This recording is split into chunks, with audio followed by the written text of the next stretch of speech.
hello, and welcome to another episode of the OnStage Colorado Podcast. I'm Alex Miller. And I'm Toni Tresca. Thank you so much for joining us for another episode of the OnStage Colorado Podcast. This week on the show, we are going to be talking through some of the shows we saw this weekend, discussing some news from around the state, as well as sharing our top 10 Colorado headliners. Yeah, some of those upcoming shows we think you might be interested in checking out. So we don't have a main topic this week or an interview, but that's partly because all of our attention right now is laser focused on finalizing the winners of the third annual OSCA's Award, OSCA Awards, which we will announce on our awards show coming up Sunday, January 18th at 7 p.m. So this will be an almost live video stream. It'll give us a little bit of time to edit in some photos and video from the nominated and winning theaters to make it a little bit more of an engaging presentation. So hope you tune in. Yeah, we were talking before we started recording, and you mentioned that there's just a lot of video footage of the nominated shows this year available. Yeah. And so we're going to be plugging that in. If you want to get a sense of what these productions looked like visually, be sure to watch along the 18th at 7 p.m. But if you're somebody who would rather just listen to the award show, we're also going to upload the audio from that as a podcast episode to this very feed where you're listening right now, so that if you'd rather listen than watch, you can do that. And as we talked about on our nomination episode, we're going to be awarding 3 winners in each category. So an outstanding, excellent, and notable. And we're also going to be announcing the winners to our above and beyond categories. So those are things that don't fit cleanly into best performer in a play or best director or best musical director, stuff like puppet design or projection stuff, things like that. Yep. We've got, we had, I think 182 nominations from something like 165 posted reviews. So leading the nominees this year was Local Theater Company with 18, Miners Alley with 14, Aurora Fox with 13, Colorado Springs, the Fine Arts Center there at Colorado College with 13, and Denver Center Theater Company with 12. And that might look a little odd, just because Denver Center often comes out on top, but we kind of, I would say we skewed a little bit towards, recognizing local and Colorado actors rather than a lot of the out-of-towners that the Denver Center uses. And nothing against those folks. Lots of great stuff, but, we're a Colorado theater organization, so that's where our focus is. Yeah, when we were talking through the nominations, we had some more acting awards from the Denver Center originally included. But yeah, we just decided that since we are OnStage Colorado, let's recognize the work of Colorado performers and artisans. Yep. For sure. So, so that'll be coming up. And then, let's talk a little bit about what we've seen. I only got out to one play this week because things are still sort of picking up after the New Year lull. But I did get out to see Bad Books, which was the new show at the Curious Theater. It's done in cooperation or partnership with Local Theater Company. And so that was just the other night. It's a two-hander with Jada Suzanne Dixon, who, of course, is the artistic director at Curious, in one of the roles, which was great. I can't remember the last time I saw her on stage. So, she's usually busy doing all the backstage, behind the scenes stuff. And so she was great. And then the other actor was Lauren Dennis, who's great.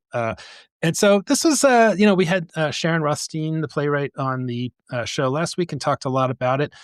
It's very much a curious show. It pokes at some sensitive social and cultural issues about censorship, about kind of conservative versus progressive values and things like that. It's got some interesting things to it. That Jada only plays one character, the mother, whereas Lauren Dennis plays the librarian, a manager, and an editor. It's billed as a comedy. I thought of it more of as a drama with some zingers along the way. I thought it came across more serious than just a straight comedy. but for sure. Interesting. Yeah, it's about parental rights and kind of that struggle around a book banning, right? Yeah, and also one of the big themes is the sort of releasing the genie of social media carelessly, Mm. which is drives a lot of the action and some of the tragedy that's actually part of it. Fascinating. I look forward to being able to discuss a little bit more about that show next week. I'm going to go check it out on Thursday night this week at Curious Theater, so we'll be able to compare and contrast a little. Okay, yeah, I'd like to know what you think of the ending, because I thought Interesting. that was one part Okay. of the show where I was like, I'm not sure it ended up for me. The other thing I put on my list here is just kind of a joke, but it's The Descendants, which is my two granddaughters are over this weekend, and they're always singing songs from this 2015 movie that explores the children of Disney villains, The Descendants, and how they get in. Interesting. I've never heard of this before. Yes, yes, yeah. It's actually got Kristen Chenoweth plays Maleficent in it, Okay. and her daughter Mal. And but the funny thing about it, and the thing that made me think of live performance, is that I got my two grandchildren. They're like 11 and 13, and they've seen this film so many times. They know all the lyrics to all the songs.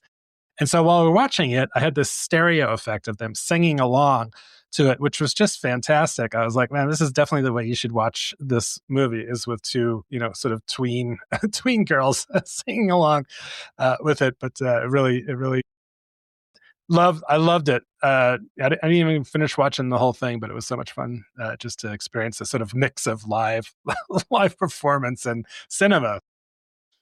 Highly recommend. But only if you have like two family member teen You've girls you around. got to have that. Yeah, yeah. Well, it could be any film where you've got some people who know it. It could be Rocky Horror and people want to sing along or whatever. That's what makes those things so much fun. It's almost like a personalized shadow cast. Huh? Yeah, that's a good way to put it. That's Yeah. funny. So you had a couple of shows that you wrote pretty glowing reviews of for the site. Yeah, that's right. I went out to see two different shows. The first one was over at the Lakewood Cultural Center. It was being produced by Performance Now Theater Company, and it was Rogers and Hammerstein's kind of warhorse, South Pacific. This is Yeah. a really old musical. It was written back in the 1940s. And yet, even though it was written so long ago, it doesn't really feel dated at all. The story is very progressive. It's actually about Nellie, who is this character from Little Rock, Arkansas, and she is on an island in the South Pacific during World War II, and she falls in love with this French planter named Emile, and she's kind of forced to confront this racism that she was taught when she realizes that her love has two mixed race Polynesian children. And within that plot, there's just some really incredible musical numbers that are done. You've got to be carefully taught. Wash that man right out of his hair, out of your hair. A cockeyed optimist. I'm in love with a wonderful guy. All of these just really absolute bangers. And Kelly Van Osprey and her team over at Performance Now just do a really lovely job producing this musical. Yeah, and so she's sort of the new artistic director over there. But That's right. she's done a number of shows for them before. But I felt maybe she felt like she had to really kind of burst out with this one. But everything she does is pretty exceptional these days. So she's pretty amazing. So not surprising, but great to hear that I have never seen that one. And I was like, I read your review. I was like, man, I want to try and get over and see that. I think if you are somebody who hasn't seen this musical, this is about as good as it's going to get. It's a really lavishly rendered version of this. There's a real star-making turn from Sarah Kit Farrell. She's from California, or she has done a lot of work in California. She's new-ish to the Colorado theater scene, and she gives a really phenomenal performance as Nellie.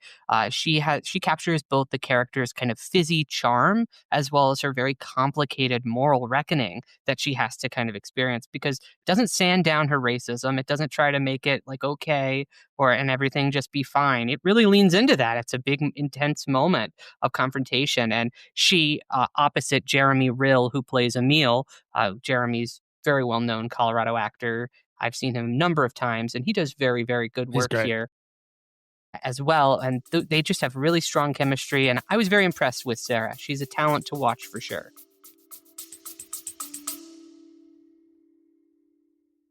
OnStage Colorado is brought to you by the Aurora Fox Arts Center, presenting Samuel Beckett's Waiting for Godot, January 30th through February 22nd.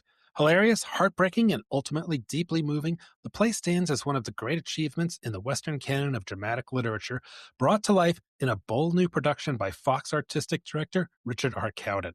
Tickets at aurorafoxartscenter.org. We're also supported by the Colorado Springs Fine Arts Center at Colorado College, presenting The Roommate by Jen Silverman, February 12th through March 1st. This funny and deeply moving play examines the complexities that arise between two very different women and how they navigate changing senses of identity, relevance, and the possibility of reinvention. Tickets at fac.coloradocollege.edu.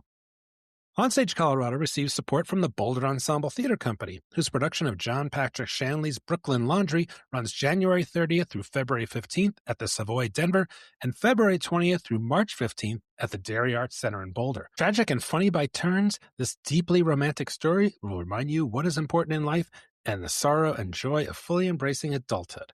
Tickets at betc.org. Also supporting the podcast and our website is Curious Theater Company, whose production of Sharon Rothstein's comedy Bad Books runs January 10th through February 1st. Bad Books takes a comedic look at the messiness of motherhood, the madness of modern outrage, and the quiet heroism of librarians everywhere. Tickets at curioustheater.org.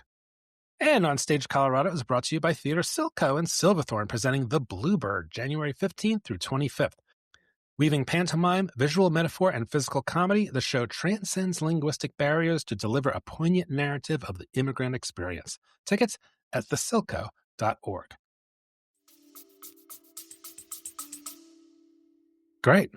Well, speaking of war horses, you went all the way up to Fort Collins to see The Mousetrap, and you had something really to compare this to, since the Arvada Center just did it not too long ago. So, what was your take on this production? Yeah, I saw two shows this weekend that were both originally done in the 1940s. I guess that was my criteria for the weekend. I couldn't see anything that didn't start in the 40s because Mousetrap started as a radio play in the 1940s, first performed in London in 1952.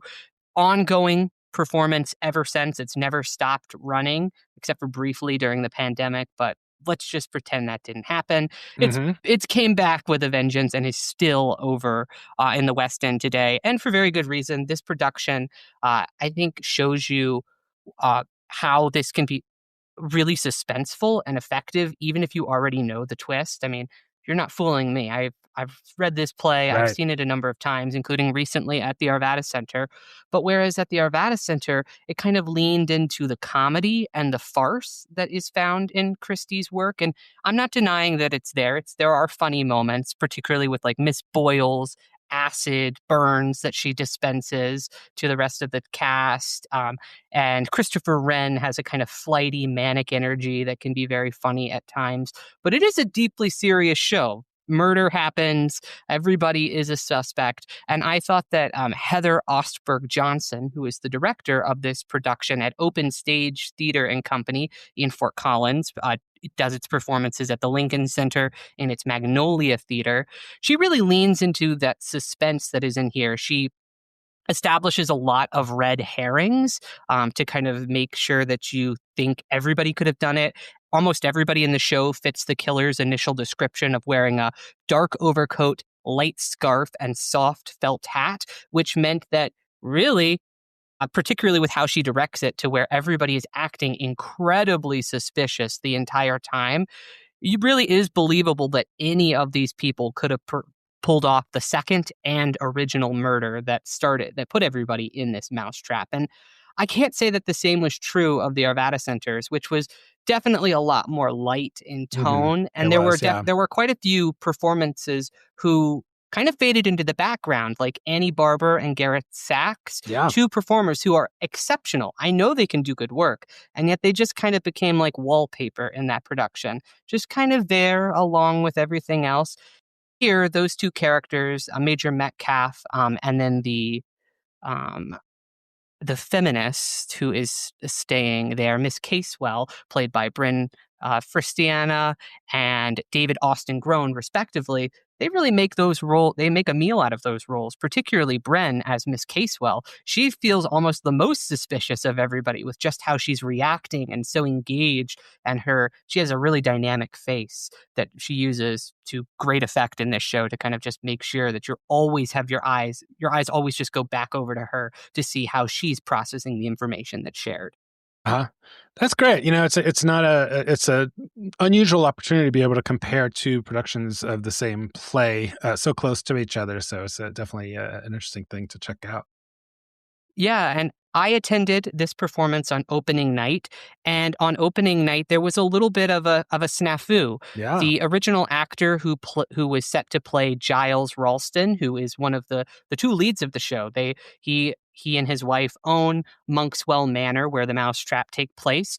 Brian Wilcox was injured in a bike accident just hours before a curtain opened, which meant that OpenStage's producing artistic director, Jacob Often, had to step in with script in hand and just about 2 hours of rehearsal. And honestly, I thought he pulled it off really well. He hit his marks. He kept the pace brisk. And he even managed to do a pretty convincing British accent for such short notice. Yeah. Wow. That's amazing. And do we have any update on Brian? And is he okay? Or They said in the pre-show announcement that he is okay and he was being taken to a hospital to recover, but I have not seen any additional information shared. I hope Brian, that you are able to get well soon. yeah, hopefully to see you back in that role. But good to know that the show must go on. Mantra was alive and well there at Open Stage. So, all Definitely. right. Well, let's move on to the news section. What have you got? A couple of items here today. Yeah, I wanted to start with our favorite topic of conversation, parking at the Denver Center for the Performing Arts. It's a Sound of reoccurring gears topic grinding, here. sound of cars honking, sound of people screaming. There you go. It's everybody's favorite spiral of death, and we got an update from the Denver Center about this parking garage. They sent an email out on January 10th to inform patrons that Denver Arts and Venues has increased the special event parking rate at the Arts Complex to $18.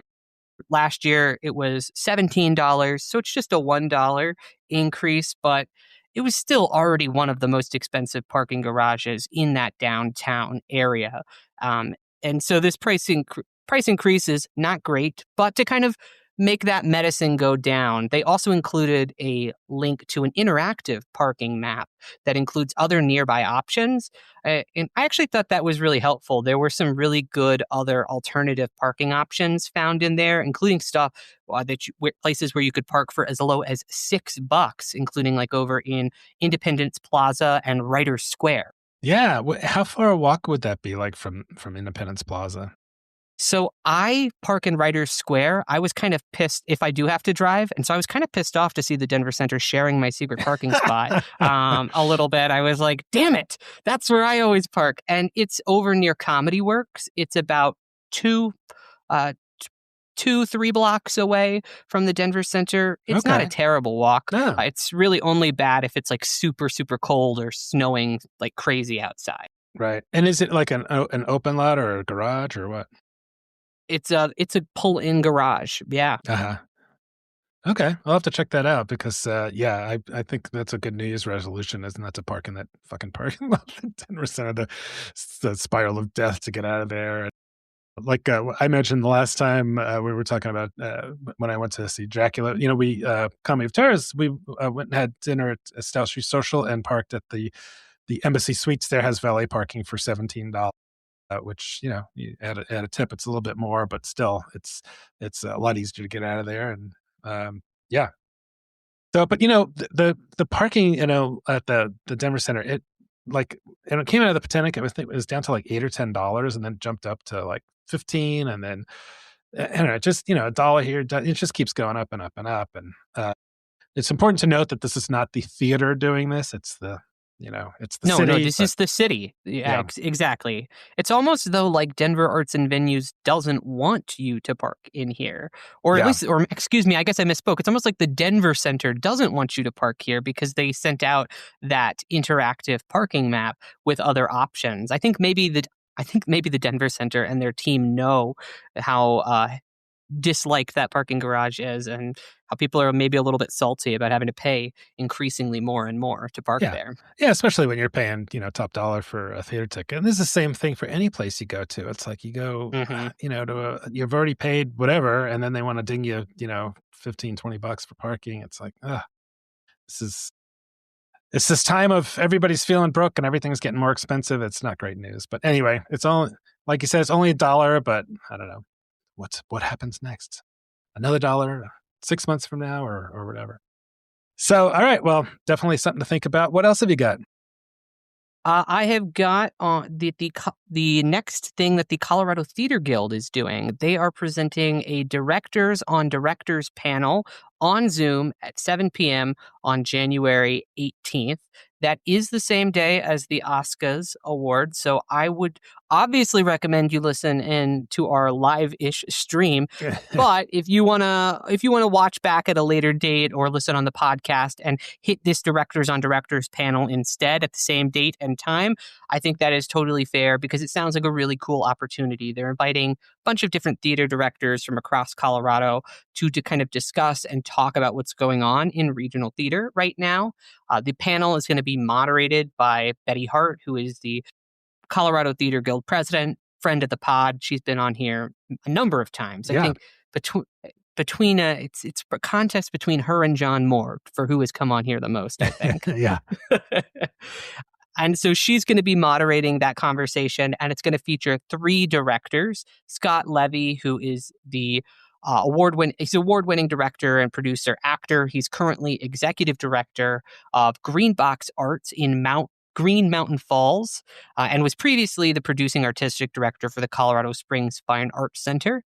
Amanda Berg Wilson, who is the artistic director of the Catamounts and has worked with Creed Rep, Opera Steamboat, the Utah Shakespeare Festival, and is going to be assistant directing Theater of the Mind in Chicago at the Goodman Theater this spring.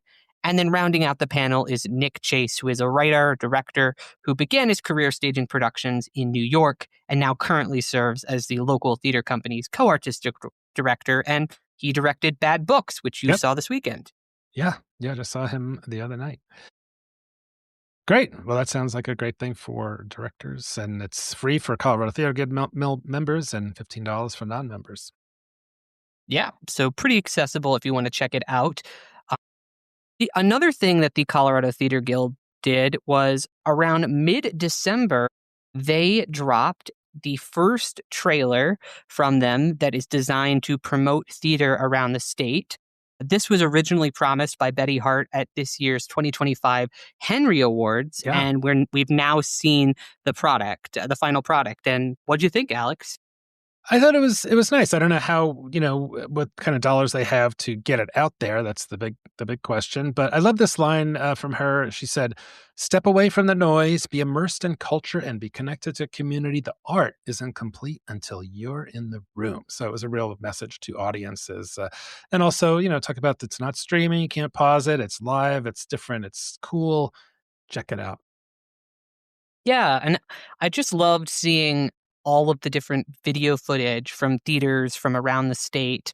Obviously, you've got your like bigger shows in there, like the Denver Center, but you also had cool work from like local theater and Creed Rep and a bunch of other different theaters across all of Colorado. And I'm chatting with the Colorado Theater Guild team this week about the trailers because this is supposed to be the first of a couple of trailers designed to promote theater across the state. And I'm going to dig into that question of how exactly they're going to be promoting this to non-theater folks. Because it seemed like obviously everybody in the theater world was all over it. They shared it on Facebook initially, but there's a lot of other people outside the theater world. How do you get them to see this trailer? Exactly. Which is, in theory, kind of who it's for more than the folks in the community.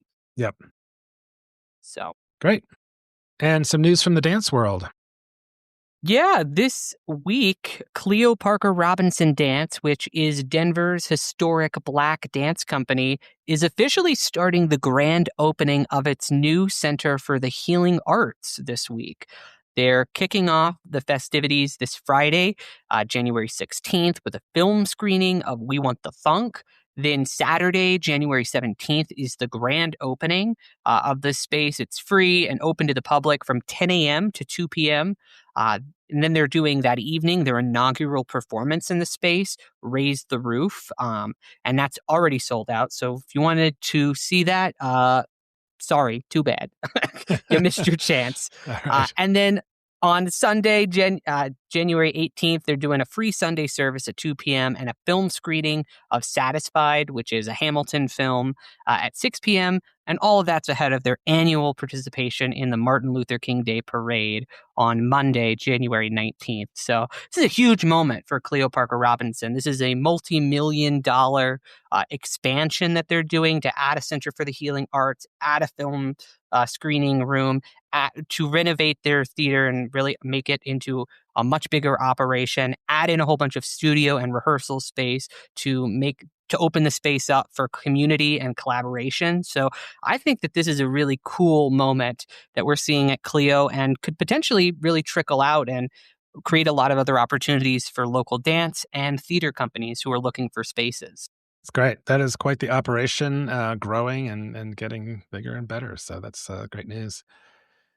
On another non-local thing, I just wanted to give a shout out to the new mayor of New York City, Zohran Mamdani. So he grew up in a family of performance. I think there's some I can't remember, his parents are involved in some way. I can't remember, but he's actively promoting theater accessibility, saying people in New York City should be able to afford to go to theater, and they're working on this partnership with the Under the Radar Theater Festival to give away 1,500 free tickets, making art less of a luxury and for all New Yorkers, and championing the agenda to make arts and culture more inclusive. And it's just a great message, and it's great to hear, coming from the mayor of New York, where those are some of the most expensive theater tickets anywhere. And just, a lot of times it's only the tourists coming through and wealthy people that can afford it. So in addition to trying to get free childcare and buses and all that, he's trying to get theater more accessible. So good on you, Zohran Mamdani. Meanwhile, artists are leaving the Story Kennedy Center in droves, thanks to another well-known leader, which, you think, who are the most successful societies, ones that promote the arts or those who co-opt them for their own self-aggrandizing, selfish needs? And I think we know the answer to that. Yeah, that's not even a real question there. But I Yeah. mean, Mayor Mandami's actions really do make me think about like we're doing here locally in Colorado and Denver. Mayor Mike Johnson maybe do a little bit more with this. I mean, the DCPA is in part controlled by the city. Yeah. Maybe we could see some more movement there to make the Denver Center a little bit more accessible for folks who are not just more affluent. And so I don't know. It's a potentially interesting model. It is only 1,500 free tickets. It's not unlimited free tickets. He's not saying open it up forever, but it is a way to get people in the door. Get those first time people who maybe wouldn't take a risk on a show at the Denver Center, for instance, because it costs it's just out of their price range. Yeah. Yep. Absolutely. All right. Well, let's move on to our weekly Colorado headliners. So these are shows coming up in the next week or two that we caught our eye as we were going through the calendar. And this first one is one that I saw a couple of years ago, speaking of the Denver Center. This is just a short run, January 16th and 17th. It's The Choir of Man. This is a touring Broadway production coming through the Buells. This is just if you want to go have you seen this one, Toni? No, I haven't. Tell me more about it. It's like, I don't know, it's like going out and hanging out in the coolest pub in the world. It's 9 guys, they're foot stomping, sing-alongs, tap dance, poetry, meditations on the power of community. And it's just kind of like set in like the local pub. And it's just a really fun night I think it's like, 80 minutes nonstop of just lots of song and dance and, manly music. So it's a lot of fun. Excellent. Yeah. You said you saw that a couple years ago. Can I read your review on the site? You can. Yeah, it's on there. Yep. Okay. Adding that to my list. My Right. my next pick, we also have a review on the site of. It is a remount of The Bluebird. This was originally Yeah. produced by Theater Artibus in Denver, and now it is being moved to Theater Silco down. Now it's being Out. moved to Theater Up. Silco over in Silverthorne. Yeah, I was like, Mhm. down is wrong. It's not Yep. down. Up Um, in Silverthorne, I'd say. Yeah, and so this is a wordless journey inspired by Charles Bukowski's evocative poem, The Bluebird, and Buba Bastavelli's own immigration story, as well as the experience of countless others who have left their homes in flight to other lands. I know that Buba has taken this to some international fringe festivals as well Hmm. since its Denver debut, so it's had a little bit of work done, and now this is the second or I guess the first Colorado remount of it. Which so if you missed it the first time, I would definitely recommend getting out to see it. It's a really stunning piece of mime work. Yeah. Yeah, it's neat. I was a little bit surprised that Theater Silco was doing this just because, and I'll be curious to know how or learn how well it does up in the, resort community of Silverthorne, where a lot of times Yeah, you're trying to appeal to, people that are coming through on ski vacations and things like that. So, it's a little bit of a little bit of a departure for them, but it's good for them to bring that up there. So I did. We just talked about the mousetrap, but I added this to my list because it's like I said, this is the return to Monkswell Manor, Northern Colorado style. It'll be at the Fort Collins Lincoln Center, January 10th through February 7th, and someone here said that the OnStage Colorado reviewer Toni Tresca really liked it, so worth going to check that out. definitely. I Whether you've seen The Mousetrap before or you've never seen it, this is a really good production to check out. It Yep, works on all levels. yep, Um, my next pick is kind of the opposite of The Mousetrap. It is not a warhorse. It is a newer piece by Lauren Gunderson, and it is Exit Pursued by Bear. This is a modern piece that's riffing on a William Shakespeare's Winter's Tale. It follows Nan, who has decided to teach her abusive husband Kyle a lesson with the help of her friend Simon and a stripper named Sweetheart. And so through this night of emotional trials, Nan and Kyle are both freed from their past. And this is billed as a dark revenge comedy, and it's being produced by Shifted Lens Theater Company over at the People's Building in Aurora. okay. Cool. My next pick is Spam-A-Lot. So this is, not a warhorse yet, but it's been around for a little while. And it's also, if you like Monty Python, this is the show for you. And even if you don't necessarily are into Python, it's got enough like kind of traditional musical theater elements to it that it's just a really fun, silly show. It's a ton of fun. And Town Hall Arts Center is doing it in Littleton. January 23rd through February 22nd. And of course, we're going to be seeing this coming through the Denver Center this spring, right? Yeah, that's right. I'm trying to remember off the top of my head if it's later this year or early 2027. The Denver Center announces their shows so far in advance, it's sometimes hard to keep it straight in the mind. Yeah, but yeah, it's coming up. So you'll have a chance to see sort of a local version and then a full professional version if you're really digging into Spam a lot. That's right. My next piece is a Bronte riff. It's Gin and Gothic, a Bronte rock tale. This is a remount of a show that Band of Toughs originally produced in the Denver Arts Complex. Now it's being done at Alton Grange Hall in Longmont. And this is a site-specific, immersive rock tale that blends Victorian Gothic romances with a bunch of other kind of literary adventures. It's very it's very abstract. It's very language driven.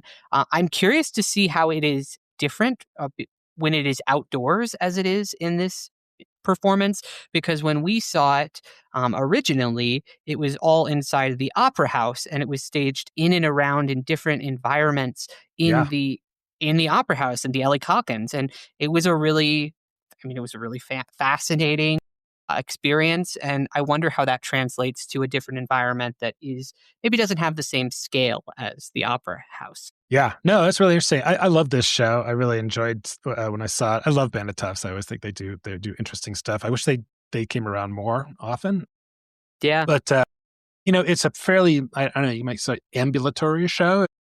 It seemed like it was pretty flexible. I think there were maybe 3-4 different performing areas when we saw it at the Ellie Calkins, including the final in the actual orchestra pit. So what a big difference going to a Grange Hall. But that's neat. I think if you haven't seen a Bad and Tough show or Gin Gothic, definitely try and check that one out. Mm-hmm. My next one is Revolt, she said. Revolt, again, this is from Moot Point Project at Sioux Teatro in Denver. It's a short run, January 21st through 25th. This is a kind of an experimental play by Alice Birch that deconstructs social expectations of women through fragmented scenes and provocative dialogue. So that one sounds pretty interesting. Yeah, it's definitely an interesting work to be done here in Denver, which, we have I would say, a very strong, active theater scene, but we don't have a really strong kind of experimental theater scene. Right. That is not kind of what sells in this area. And so it's very interesting to see this theater company made up of largely young people kind of trying to carve out that space for themselves. Moot Point Project is dedicated entirely to kind of experimental, abstract work. This is kind of stuff that's very common in New York, but definitely not as common yet here in Denver. So I'm going to check that one out on its opening night. I'm really curious to see what they do with it. On the opposite end, not experimental at all, we've got Shrek the Musical over at the Pace Center in Parker. Yeah, the whiplash between these headliners this week is crazy. I guess that's awesome, though. This is based off of the DreamWorks movie. It's got the characters you love: Shrek, Fiona, Donkey, Lord Farquaad, the Gingerbread Man, Dragon. All the gang's all here, and they're singing. They're dancing, they're having fun. You will be a believer after you see this show. It's a really fun time. I love this musical. I'm really excited to check it out over at the Pace Center this weekend. And who's the production company for this one? So I believe it's a co-production between the Pace Center itself and Sasquatch Productions. Sasquatch, okay. Great. Yeah, they always do nice work. Mm-hmm. All right. Well, another reprise is coming from Buntport, January 23rd through 25th, a short run of the Rembrandt Room at their theater there on Lipan Street in Denver. So this is won the Henry for Best New Play in 2015. It's a dark comedy featuring one woman standing next to one masterpiece for who knows how long. It sounds like... Is it really a one-hander? I mean, it's very rare that the Buntport shows... Well, I've never seen a Buntport show where they're not all in it. So I don't know anything about this one. I wasn't really reviewing shows in 2015, so I didn't see this one. That is, fascinating. Yeah, it's usually Buntport. They're known for their ensemble work in which they're all involved together. But that's fascinating to hear. They maybe have a one-hander in them. Yeah, we shall see. Indeed. My final headliner this week is a show that's just starting previews now. It is Cowboys and East Indians. This is the world premiere by the DCPA Theater Company. It starts previews this weekend, January 16th through the 22nd. So if you want to see this show at a little bit of a cheaper rate, this is your time to check it out. And then it opens on January 23rd, runs all the way through the New Play Summit and into March. So you have through March 1st to check this out. And this is an adaptation of Nina McLaughlin's award-winning short story collections. You and I both saw the reading of this at the 2024 New Play Summit, and we were very, very impressed by it. So I am very eagerly anticipating its opening night on the 23rd. Yep. And as we've said before, it's got a great surprise, real twist in it. Not necessarily a twist ending, sort of a twist, like in the second act, thereabouts. Somewhere through, you're just like, what? That's right. Well, I did not see that coming. And yeah, and I feel even saying that there is a twist, it's not going to give away anything, because I guarantee you won't be able to guess where this one goes. No, it's not a murder mystery. It's something else entirely. Yep. That's right. And with that, that brings us to the end of our show for this week. A little bit of a shorter episode, but if you want more content, we have tons of archived episodes That's right. of the OnStage Colorado podcast that you can check out. If you want to stay up to date on everything that's going on in theaters across the state, be sure that you are subscribed to the OnStage Colorado Theater Blast that comes out every Thursday. Kind of just includes the rundown of all of our reviews, any news we published, as well as a bunch of different calendar listings of shows that are happening this weekend. And then also, while you're here, why not rate, review, and be sure that you are subscribed to this podcast. Yeah. All right. Well, for our podcast next week, as we alluded to earlier, we're going to be it's going to be the sort of the recast of the show where we announce the winners of the third annual Oscars. So you can check that out. We'll be awarding those three winners in each category and talking through the nominees and all that fun stuff. That's right. Yeah, we've got some really fun and very, very deserving winners in the above and beyond category that I'm very excited for people to hear. Some really silly ones in there. Yeah, I love that category. So, all right. Well, as always, thanks so much for listening. I'm Alex Miller. And I'm Toni Tresca, and we'll see you at the show.